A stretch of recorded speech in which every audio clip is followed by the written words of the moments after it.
बच्चों, आज हम सुरभि हिंदी पाठमाला क्लास 3 का पाठ 7 ईश्वर चंद्र विद्यासागर पढ़ेंगे।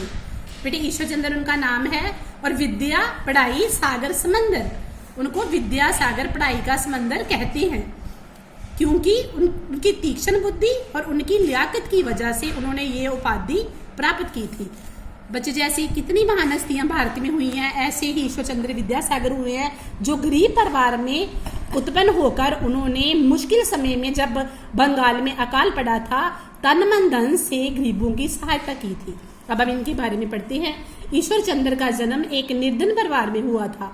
उनके पिता का नाम ठाकुर दास तथा माता का नाम भगवती था।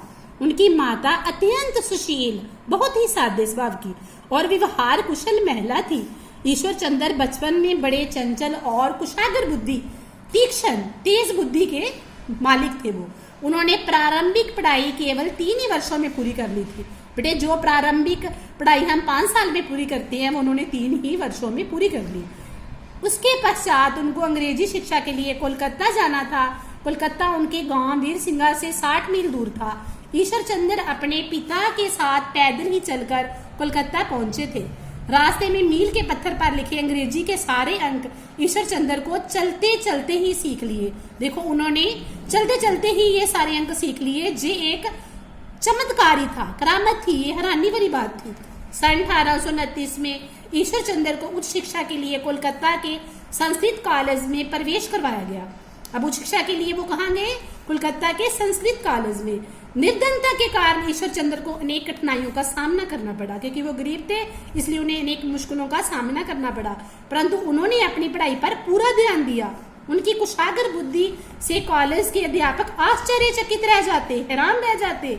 उनकी तेज बुद्धि के कारण, उनके दिए गए उत्तरों के कारण। शिक्षा समाप्त करने पर ईश्वर चंद्र को विद्यासागर की उपाधि से सम्मानित किया गया। उनको विद्यासागर की उपाधि दी गई।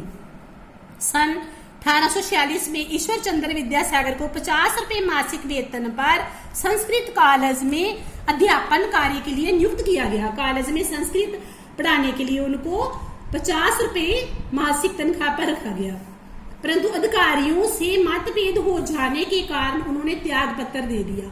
जो अधिकारी थे उनके साथ उनके मन के विचार नहीं मिलते थे, इसलिए उन्होंने ये अध्यापन कार्य छोड़ दिया। इसके पश्चात ईश्वर चंद्र ने संस्कृत प्रेस की स्थापना की। कुछ समय बाद उन्होंने संस्कृत कॉलेज का प्रधानाध्यापक नियुक्त किया गया।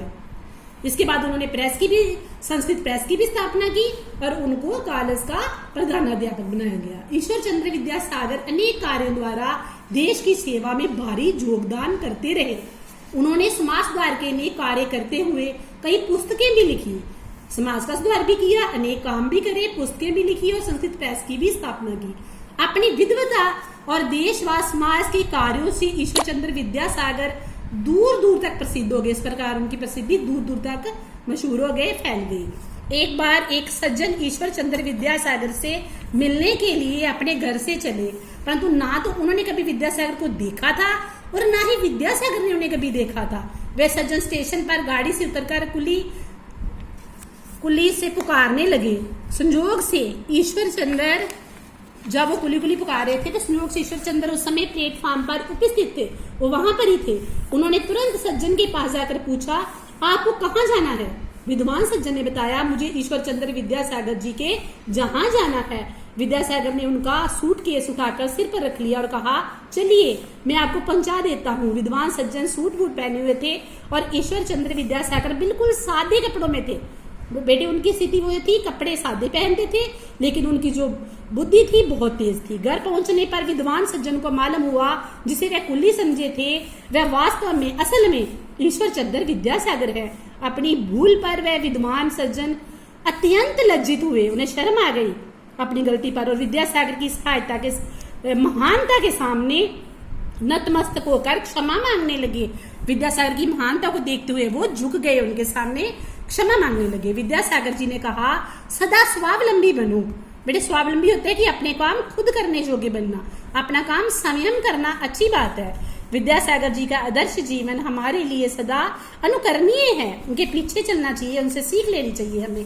इस प्रकार हम इस लेसन के शब्द पढ़ते हैं। निर्धन होता है गरीब, अत्यंत होता है हद से ज्यादा सुशील, सीधा, कुशागर बुद्धि, तीक्ष्ण बुद्धि वाला, चमत्कार, करामती, चमत्कार युक्त, आश्चर्यचकित होता है, अचंभित, सम्मानित होता है, पूजित, योगदान होता है, सहयोग करना, कुली, जो सिर पर बोझ ढोने वाला मजदूर होता है, स्वावलंबी, अपने ही बल पर काम करने वाला, अनुकरणीय, अनुकरण करने जोग, जो किसी के पीछे, किसी की सीख के पीछे चलने वाला।